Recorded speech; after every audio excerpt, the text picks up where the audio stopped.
রেদওয়ান মাসুদ বলেছিলেন, যে দেশে সৃজনশীলদের গুরুত্ব কম সে দেশে শিক্ষা ব্যবস্থা নিশ্চিতভাবে ভেঙে পড়বে। আমরা শিক্ষা ব্যবস্থা নিয়ে বা শিক্ষার পরিকাঠামো নিয়ে, এই সমস্ত কিছু নিয়ে সংবাদ মাধ্যমের প্রতিনিধিরা বা বিভিন্ন সংবাদ মাধ্যম কথা কম বলি বা আলোচনা কম করি। রাজ্যের তথা দেশের দুর্নীতি বিভিন্ন ছবি নিয়ে, বাংলাদেশ বিভিন্ন ছবি নিয়ে কথা বলি। আজ কথা বলবো আমাদের মুর্শিদাবাদ জেলার সুতির যে অরঙ্গাবাদ, এই সুতি আমরা জানি বিড়ি অধ্যুষিত এলাকা। এই সুতিতে বা এই সুতির অরঙ্গাবাদে বহু বছর ডক্টরেট বা পিএইচডি করা কোনো ছাত্র বেরিয়েছেন সম্প্রতি, কিছুদিন আগেই করেছেন। আমাদের সঙ্গে রয়েছেন প্রফেসর, তিনি বর্তমানে ফারাক্কা নূর মোহাম্মদ কলেজের, নুরুল হাসান কলেজের। আমাদের সঙ্গে রয়েছেন শিক্ষক বাপন দাস, প্রফেসর বাপন কুমার দাস। কথা বলো দাদা, জাগরণ বাংলার পর্দায় স্বাগত জানাই। নমস্কার। কেমন আছেন বলুন? খুব ভালো আছি, তোমাদের চ্যানেলকে স্বাগত আর কি। আমি যে কথাটা বলছিলাম, আমরা বিভিন্ন সংবাদ মাধ্যম শিক্ষা ব্যবস্থা নিয়ে বা শিক্ষার পরিকাঠামো নিয়ে কথা কম বলি বা কথা বলতে চাই না। তার অনেকগুলো কারণ আছে, বিভিন্ন সংবাদ মাধ্যমের বিভিন্ন আইডিওলজি আছে। আমরা কথা বলবো এই যে পিএইচডির যে বিষয়টা, এই অরঙ্গাবাদের মতো জায়গায় থেকে, বিড়ি অধ্যুষিত এলাকার যে জায়গা থেকে, এই পুরো জার্নিটা যদি আমাদের সঙ্গে একটু শেয়ার করা সম্ভব হয়। প্রথমেই বলি যে যখন আমি হাই স্কুল ছেড়ে কলেজে ভর্তি হলাম, সেই কলেজ পাশ করার পর স্বপ্ন ছিল একটা উচ্চশিক্ষার আঙিনায় পৌঁছানো। তো সেইখান থেকে যখন মাস্টার্স কমপ্লিট করলাম, করার পরে একটা ইচ্ছে জাগলো যে যদি করা যায় পিএইচডি, এবং সেই লক্ষ্যে আমার যারা স্যার ছিলেন এবং বলা যেতে পারে আমার একদম শ্রদ্ধেয়, যিনি, যার আশীর্বাদ এবং সহযোগিতা না পেলে আমি হয়তো এই জায়গায় পৌঁছতেই পারতাম না, তিনি আমাকে সর্বতোভাবে হেল্প করেছিলেন। তিনি হচ্ছেন ইতিহাসের এখন বর্তমান জেনারেশনের প্রখ্যাত লেখক ডক্টর সুভাষ বিশ্বাস। ওনার ছত্র ছায়াতেই উনি আমাকে ঠিক যেভাবে গাইড করেছিলেন, ঠিক আমি সেভাবেই আমার জার্নিটা শুরু করেছিলাম।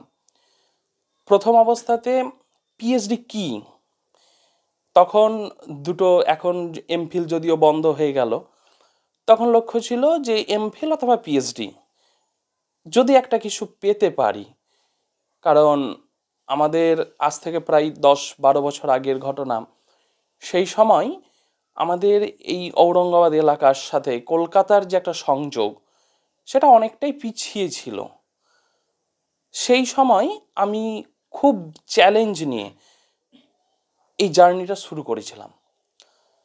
তখন সেই স্যার আমাকে সর্বতোভাবে যেভাবে গাইড করতেন, যে যে পথ দেখিয়েছিলেন, আমি সেই পথ ধরেই এগোই এবং একটা দীর্ঘ সময় অতিবাহিত হওয়ার পর আমি পিএইচডিতে চান্স পাই এবং সেইভাবেই আমার জার্নিটা শুরু হয়েছিল। কিন্তু পিএইচডিতে চান্স পেলাম, কিভাবে করব, সেই বিষয়টা ছিল আমার কাছে একটা অন্ধকারময় জগৎ। কেননা এই ঔরঙ্গাবাদ থেকে কলকাতা যাওয়া এবং সেখানে পড়াশোনা করা, সেই ব্যাকআপ আমার কাছে ছিল না সেই মুহূর্তে। যাই হোক, বিভিন্নভাবে বিভিন্ন প্রতিকূলতা, সেই বাধাগুলোকে কাটিয়ে উঠে আমি চেষ্টা করতাম যতটা সম্ভব যেভাবেই এই কাজটাকে যেন আমি সম্পন্ন করতে পারি। কিন্তু মধ্যে কোভিড একটা সমস্যা সৃষ্টি করলো। দীর্ঘদিন বাড়িতে বসে কাজ, প্রায় 2 বছর। তখন হয়তো ভাবলাম যে যে আশা নিয়ে এগিয়েছিলাম, সে আশাটা হয়তো আর লক্ষ্য পূরণের দিকে এগোবে না।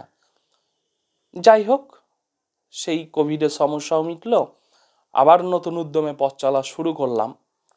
শেষ পর্যন্ত 2024-এ আমি এই ডক্টরেট ডিগ্রিটা পেতে সক্ষম হয়েছি।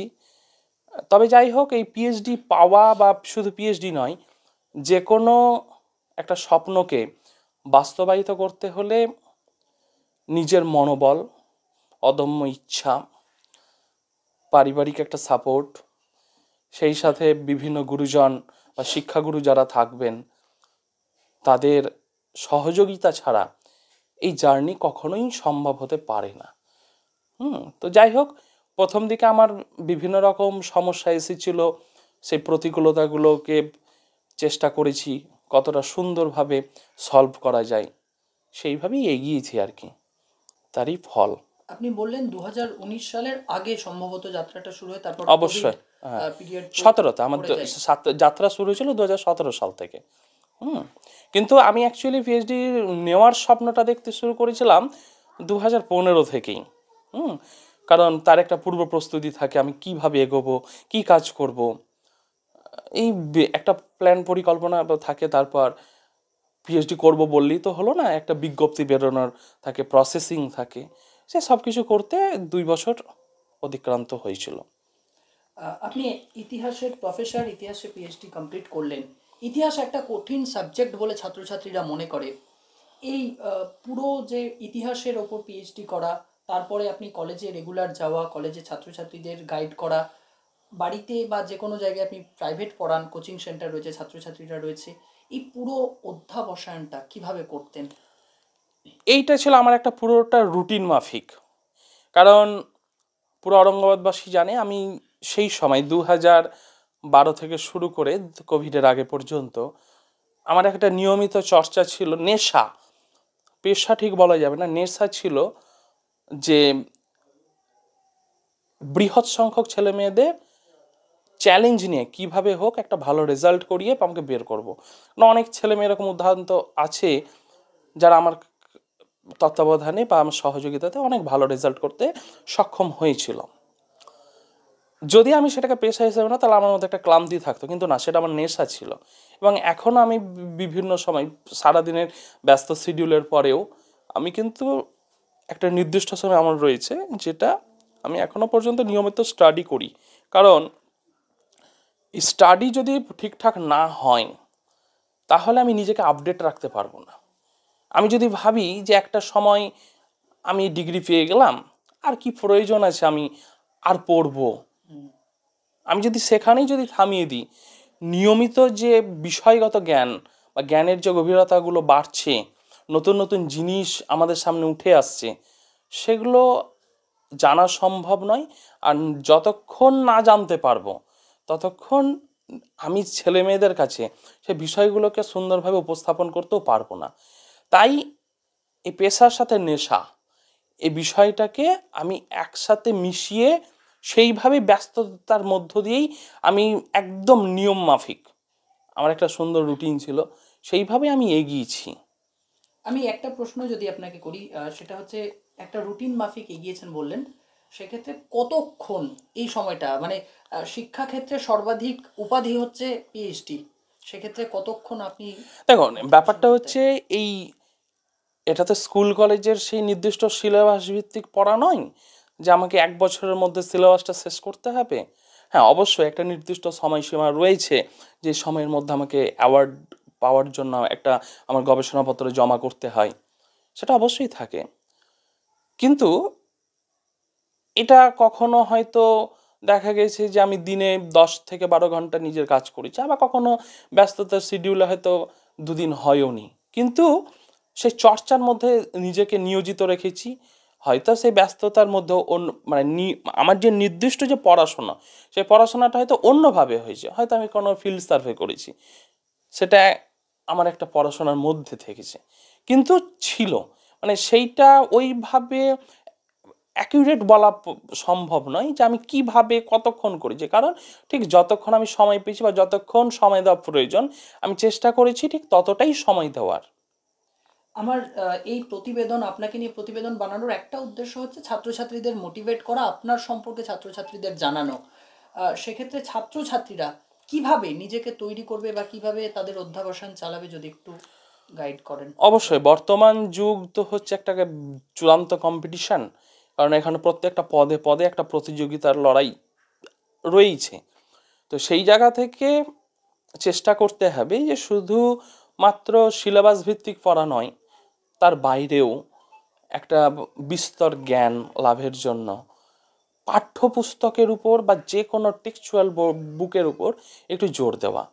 কারণ বিভিন্ন ধরনের বইয়ের যে জ্ঞান, এই জ্ঞান সম্ভার কোথায় যে নিয়ে গেছে অভিজ্ঞতাটাকে কাজে লাগাবে এটা কেউ বলতে পারে না। কাজেই আহ, আমি এটা প্রত্যেককেই বলি যে পড়াশোনা তো অবশ্যই করতে হবে, সেটা ভালো রেজাল্টের জন্য ঠিক যেটুকুটা পড়া প্রয়োজন বা যতটা পড়া প্রয়োজন সেটা পড়তে হবে, কিন্তু তার জন্য মুখস্থ বিদ্যার উপর জোর দেওয়াটা মোটেও ঠিক নয়। অবশ্যই মনে রাখার জন্য একটা ধারাবাহিকতা তো থাকবেই, কিন্তু বুঝে অ্যাকচুয়ালি রিয়াল ফ্যাক্ট কি সেই ফ্যাক্টটাকে না যতক্ষণ আমি বুঝতে পারবো ততক্ষণ পর্যন্ত আমি বিষয়টাকে আয়ত্ত করতে পারবো না। কারণ মুখস্থ জ্ঞানটা এমনই যে আমি আজ মুখস্থ করলাম, হয়তো 10 দিন 15 দিন বা 1 মাস পরে সেটা আমার স্মৃতি থেকে চলে যাবে, কিন্তু আমি যখন সেটাকে রিপিটেডলি পড়বো বা বুঝে পড়বো, আমার যখন একটা বিষয়ের সাথে আরেকটা বিষয় কোরিলেট হবে, তখন কি হবে সেই পূর্ব জ্ঞানটা আমাকে সেই বিষয়টা আগের বিষয়টা আবার রিকল করবে, জাগিয়ে তুলবে, অটোমেটিক পড়াশোনাটা এগোবে। এ প্রসঙ্গেই বলি, একটু আগে যে প্রশ্নটা এলো যে ইতিহাস একটা কঠিন সাবজেক্ট, যদি আক্ষরিক অর্থে বলা যায় যে ইতিহাস কিন্তু ছেলে মেয়েদের কাছে সত্যি কঠিন, এটা ভাবে সেই, কিন্তু অ্যাকচুয়ালি আমি আমার দৃষ্টিকোণ থেকে মনে করি ইতিহাস বা হিস্টোরি ইজ এ স্টোরি, একটা গল্প। কারণ আমরা যখন কোনো উপন্যাস পড়ি বা কোনো গল্পের বই পড়ি তখন দেখি যে একটা ঘটনার সাথে আর একটা ঘটনার একটা মিল থাকে, মেলবন্ধন থাকে। ঠিক সেরকম ইতিহাস পড়তে গেলে সেই ক্রোনোলজি বা ধারাবাহিকতাটাকে আমাকে বজায় রাখতে হবে। আমি যদি ক্রম পরম্পরায় সেই বিষয়গুলোকে যদি জানি বা বোঝার চেষ্টা করি, তাহলেই আমার মনে হয় ছেলে মেয়েদের কাছে যারা স্কুল কলেজে পড়ছে ইতিহাসটা অনেকটা সহজ হবে।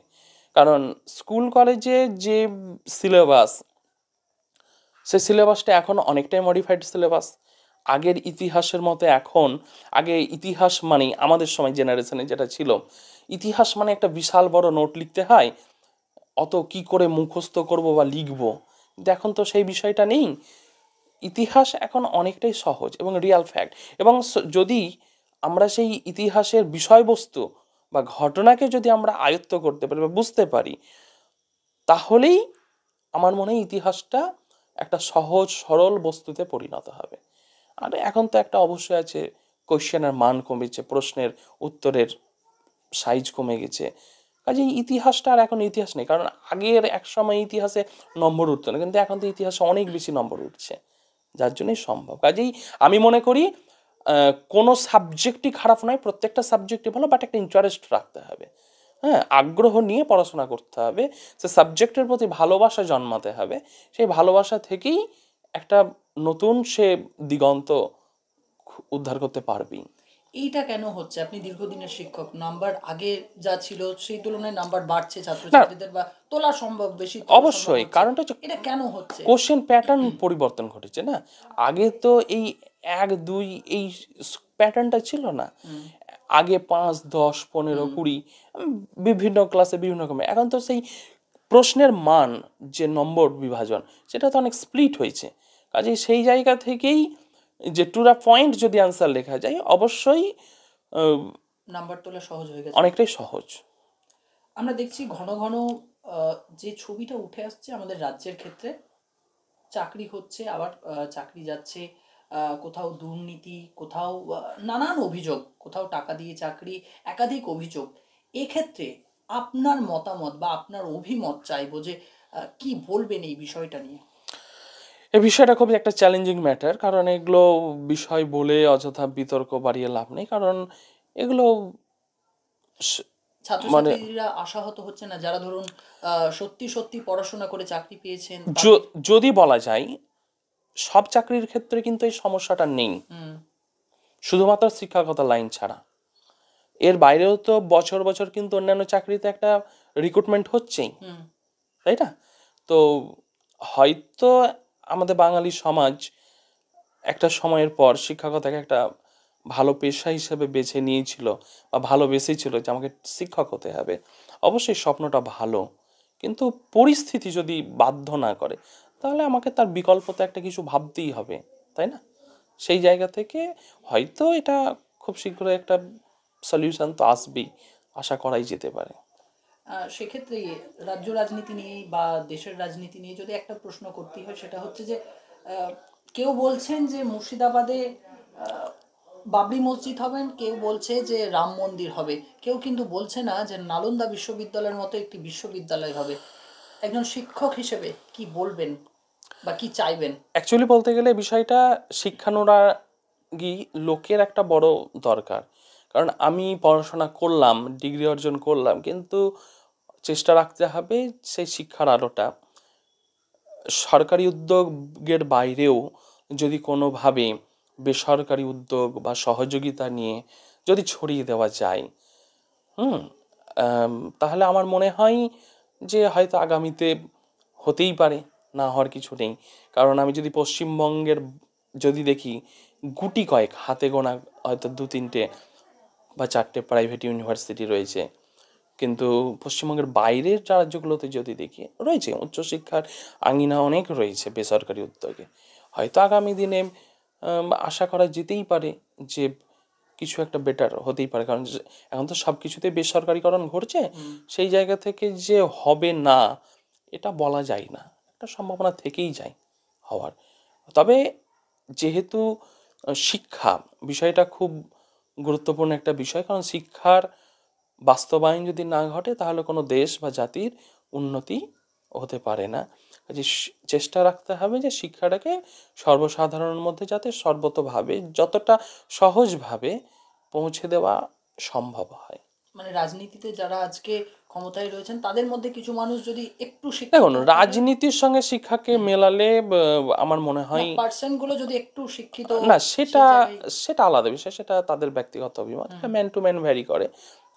কিন্তু শিক্ষাকে শিক্ষার জায়গাতে রাখাটাই উচিত, এবং নিরপেক্ষ দৃষ্টিতে যাতে সঠিক শিক্ষাটা যাতে মানুষ পেতে পারে। কারণ এখন শুধু বইয়ের পাতা পড়ে ডিগ্রি অর্জন করলেই হয় না, সেই সঙ্গে একটা খুব গুরুত্বপূর্ণ যেটা বিষয় নৈতিকতা, মূল্যবোধের শিক্ষা, আমার মনে হয় এই দিকটাও একটু দেখাটা উচিত। আমার মনে হয় বর্তমান সোশ্যাল মিডিয়ার যুগে এই মূল্যবোধের জায়গাটা মনে হয় কেন কোথাও একটু হলেও যেন, একটু না অনেকটাই হারিয়ে গেছে, এটা আমার মনে হয়। আপনি আহ, ছোট থেকে, মানে আমরা যে কোনো কেউ ছোট থেকে কখনো মনে হয় ডাক্তার হব, কখনো মনে হয় ইঞ্জিনিয়ার হব। আপনার অনেক ছাত্র আজ বিভিন্ন জায়গায় পৌঁছে গেছে। সেক্ষেত্রে আপনিও কি ছোট থেকে ভেবেছিলেন যে ইতিহাস নিয়ে পড়বো, পিএইচডি করব, এইটা কি আপনার না, মোটিভেশন ছিল? আমি যখন কলেজে পড়তাম, না সেই সময় আমার এই এই এত ডিগ্রি পাওয়াটা হয়তো আমার কাছে একটু আশাতীত, আশার ঊর্ধ্বে ছিল, তখন ভাবিনি পিএইচডির স্বপ্ন। তবে আস্তে আস্তে যেমন উচ্চশিক্ষার যত বেড়েছে তত মনে হয়েছে না করলে হয়, সেই জায়গা থেকেই অগ্রসর হয়েছি, এবং সেখান থেকেই সেটা অর্জন করাটা সম্ভব হয়েছে।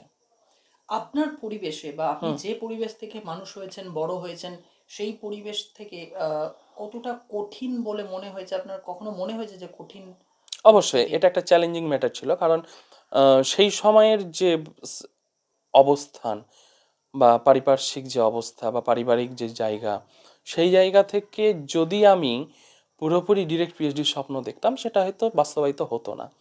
কিন্তু চেষ্টা করেছি যে সব কিছুকে সামলে কিভাবে ধীর গতিতে এগোনো যায় সেইভাবে এগিয়েছি। আশা তো অবশ্যই ছিল, সবার তো একটা ইচ্ছে তো থাকেই যে আমি যদি এটা অর্জন করতে পারি। তো যখন এই ইচ্ছেগুলো জাগতে শুরু করলো তখন দেখলাম যে দেখি না একটু অগ্রসর হয়ে পারা যায় কি না। তার জন্য বেশ কিছু সমস্যা তো ছিলই, সে সমস্যাগুলোকে খুব সাবধানে পেরিয়ে আসতে হয়েছে আর কি।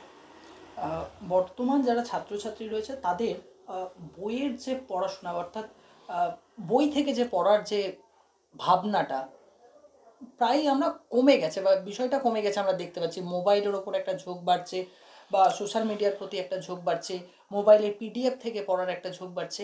এই ব্যাপারটা থেকে ওভারকাম করার ছাত্রছাত্রীদের কোনো উপায় আছে? বা পিডিএফ থেকে পড়ে আদৌ কি সব কিছু সম্ভব স্বাভাবিকভাবে? যদি পরিস্থিতিকে যদি বিবেচনা করতে হয় তাহলে এ কথা অবশ্যই বলতে হবে যে অবশ্যই টেকনোলজির ব্যবহার জানাটা উচিত, এটা খারাপ দিক নয়। কিন্তু তার একটা লিমিটেশন থাকবে। আমি আমার হাতে সব কিছু রয়েছে, আমি যদি তার সঠিক ব্যবহার না করি, করে যদি আমি তার অপব্যবহার করি, তাহলে তো আমি তো সঠিক শিক্ষাটা তো অর্জন করতে পারবো না। এখন এর ফলে কি হয়েছে, মোবাইল সমস্ত স্তরে ছাত্রছাত্রীদের হাতে চলে আসার ফলে যেটা হয়েছে, তার একটু অপব্যবহারটা বেশি হচ্ছে, তার একটা লিমিটেশন, অপব্যবহার ঠিক বলবো না, লিমিটেশন। লিমিটেশন, লিমিটটা ক্রস করে যাচ্ছে, যার জন্যই এই একটা সমস্যা ইয়ং জেনারেশনের ক্ষেত্রে হয়েছে। এবং যদি দেখা যায় যে তাদের মধ্যে যেটা সবসময় একটা বাতাবরণ তৈরি করে, আগে আমরা যখন ছোট থেকে বড় হয়েছি, একটা গ্রুপ থাকতো বন্ধুদের, হুম। আমরা নিজেদের মধ্যে মত বিনিময় করতাম, প্রাণ খুলে কথা বলতাম। কিন্তু এই বর্তমান টেকনোলজির যুগে এই জিনিসটা কিন্তু কোথায় যেন একটা হারিয়ে গেছে। হ্যাঁ, সেই জায়গা থেকে আমার মনে হয়, যদি অবশ্যই মোবাইল আছে, মোবাইল শিখতে হবে, না শিখলে সে পিছিয়ে পড়বে, জানা উচিত, কিন্তু তার একটা মাত্রা থাকতে হবে। সেই সাথে পড়াশোনাটা বলি যে গুগল, যেটা আমাদের সার্চ ইঞ্জিনের মতো অন্যতম, এটা আমাদের বিশ্বকে হাতের মুঠোয় এনে দিয়েছে, এটা বাস্তব। আমরা ইন্টারনেটের সহায়তায় সব কিছুকে হাতের মুঠোয় পেতে সক্ষম হয়েছি, কিন্তু কতজন ছাত্রছাত্রী তা সঠিক ইউটিলাইজ করছে, ব্যাপারটা ঠিকঠাক তো হচ্ছে না। যদি আমি পিডিএফ বুক কি হতে পারে, পড়তেই পারি, নো ম্যাটার। কারণ আমি একটা বই অর্ডার, আমাদের সময় যেটা হতো যে আমি একটা বই অর্ডার করলাম, বইটা আসতে হয়তো দীর্ঘ সময় লাগতো, বা একটা কস্টলি দামেরও ব্যাপার থাকতো, সেটা আমি পিডিএফে, এখন ইন্টারনেটের যুগে আমরা বাড়িতে বসেই নিমেষে বিশ্বের বিভিন্ন লাইব্রেরি থেকে বা বিভিন্ন সোর্স থেকে আমরা সেই উৎসগুলো পেয়ে যাচ্ছি, এবং বিভিন্ন ভাষা সূত্র আমরা পাচ্ছি। সেখান থেকে আমাদের অনেক জ্ঞান অর্জনের জায়গা, কিন্তু সেইটা সঠিকভাবে করতে হবে, এইটাই যুক্তিযুক্ত। এটাকে খারাপ বলা যাবে না, না হলে ছেলেমেয়েরা পিছিয়ে পড়বে। একটা প্রশ্ন আমাকে করতেই হবে। আহ, আপনার যখন আপনি বড় হচ্ছেন, তখন আপনার অর্থনৈতিক যে পরিকাঠামো শিক্ষাক্ষেত্রে, সেটা কি খুব একটা কঠিন ছিল নাকি? অবশ্যই একটা অর্থনৈতিক ব্যারিয়ার তো ছিলই, তার জন্যই চেষ্টা করেছি যেভাবেই হোক উপার্জন করে সেই অর্থনৈতিক সমস্যাটাকে কাটিয়ে ওঠার, এবং সেটা সেই সময় আমি সক্ষম হয়েওছি। অ্যারিস্টটল বলেছেন, শিক্ষার শেকড় তেতো হলেও তার ফল খুব মিঠে, মানে মিষ্টি হয়। আহ, আপনি যখন এই সর্বাধিক ডিগ্রিটা পেলেন শিক্ষাক্ষেত্রে, তখন আপনার কি উপলব্ধি হয়েছিল? অবশ্যই সেই মুহূর্তটা তো যখন ঘোষণা হচ্ছে যে আমি অ্যাওয়ার্ডেড হলাম, এবং যিনি আমার এক্সপার্ট ছিলেন উনি যখন ঘোষণা করছেন যে ঠিক এই মুহূর্ত থেকেই বাপন কুমার দাস পরিণত হলো ডক্টর বাপন কুমার দাসে, সেই ফিলিংসটা ঠিক বলে বোঝানোর মতো নয়।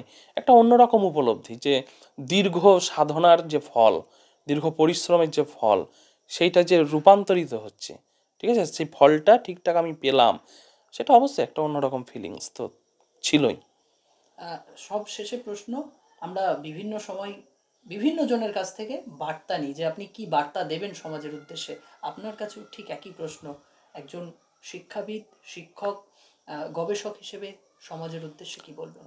অবশ্যই সমাজের উদ্দেশ্যে বলবো যে বর্তমান যে প্রজন্মের যে ছাত্রছাত্রী, অবশ্যই বই পড়ার একটা অভ্যাস, আমরা যতই কম্পিউটার ভিত্তিক শিক্ষা করি না কেন, যতই পিডিএফ বই পড়ি না কেন, যতই ইন্টারনেটের সহায়তা নিই না কেন, সেই মাধ্যমের মাধ্যমে পড়তে গেলে দীর্ঘক্ষণ পড়ার পরে একটা শরীরের উপর একটা এফেক্ট, প্রতিক্রিয়া হয়।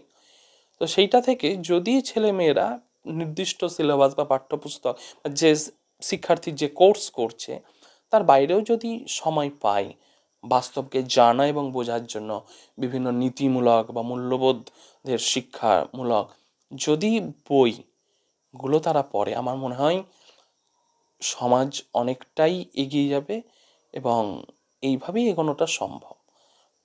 এইটাই হচ্ছে বিষয়। কারণ ইতিহাসের দৃষ্টিকোণ থেকে বলা যায় অতীত ঐতিহ্যকে স্মরণ করতেই হবে। আমরা যতই আধুনিক হই না কেন, অতীতকে আমাদের সাথে নিয়ে চলতে হবে। কিভাবে ইমপ্রুভ হলো অতীত থেকে, যেই যে বর্তমানের যে উত্তরণ হুম, এবং সেই বর্তমান থেকে ভবিষ্যৎ আমরা কি করে যাব, এই ঐতিহ্যটাকে যদি আমরা বহন করে নিয়ে না আসি, ঠিক আছে, তাহলে আমার মনে হয় কেউ যদি অতীতকে অস্বীকার করে তাহলে সম্ভব মানে সেটা সাকসেস বা সফল হতে পারে না। তো সেই জায়গা থেকে বলাই যেতে পারে যে যতই আমরা বর্তমান প্রযুক্তিগত যুগে প্রযুক্তির সহায়তা নিই না কেন, আমার মনে হয় পাঠ্যপুস্তক পড়া বা মূল্যবোধের শিক্ষা বা জ্ঞানমূলক শিক্ষা বা নীতি জ্ঞান বোধমূলক যে শিক্ষা সংক্রান্ত যে বইগুলো রয়েছে, আমার মনে হয় পড়াটা উচিত। বেশি না হোক অবসর সময়, কারণ একটা নির্দিষ্ট সিলেবাস ভিত্তিক বই পড়তে একটা বোরিং ভাব আসবে। তখন যদি আমি একটু অন্য হুম। টেস্ট নিতে চাই, আমার মনে হয় এটা করা উচিত। এটাই বলবো যে বই পড়তে হবে, ভ্যারাইটিস বই। এবং যদি এই বই পড়ে তার ফলে যে জ্ঞান অর্জন হবে, এই জ্ঞানের অভিজ্ঞতাই কোনো শিক্ষার্থীকে ভবিষ্যতে একটা অন্য জায়গায় পৌঁছে দেবে। এটাই বলা যেতে পারে যে পড়াশোনাটা নিয়মিত চালাতে হবে। সেটা তাতে কোনো দিন 1 ঘন্টা হতে পারে, কোনো দিন 5 ঘন্টা হতে পারে, কিন্তু আমি পরীক্ষার আগে 12 ঘন্টা পড়লাম, সারা বছর পড়লাম না, সেটা করা যাবে না। আপনারা শুনলেন, আমাদের সঙ্গে ছিলেন এতক্ষণ প্রফেসর গবেষক ডক্টর বাপন কুমার দাস। তার সাথে কথা বললাম। তিনি সমাজের ছাত্রছাত্রীদের উদ্দেশ্যে অনেক কথা বললেন, তার যাত্রাপথ নিয়ে কথা বললেন, তার শিক্ষাগত যে ক্ষেত্রটা, তার পরিসর নিয়ে আলোচনা করলেন। আমরা কথা বললাম সদ্য বাপন দাসের সঙ্গে। ধন্যবাদ আপনাকে জাগরণ বাংলায় সময় দেওয়ার জন্য। অবশ্যই, থ্যাংক ইউ। আমাদের খুব ভালো লাগলো। তবে চেষ্টা করব যে আগামী দিনে সমাজের জন্য কিছু করার, যাতে নতুন প্রজন্মকে নতুনভাবে বর্তমান সময়ের সাথে যাতে এগিয়ে নিয়ে যেতে যদি হেল্প করতে পারি, তাহলে আমারও ভালো লাগবে, সমাজেরও কিছুটা যদি সমাজের উন্নয়নে যদি কিছুটা সামিল হতে পারি অবশ্যই ভালো লাগবে। আশা রাখবো আগামীতে যতটা পারা যায় প্রত্যেকের পাশে থাকার। ধন্যবাদ। ওকে, থ্যাংক ইউ।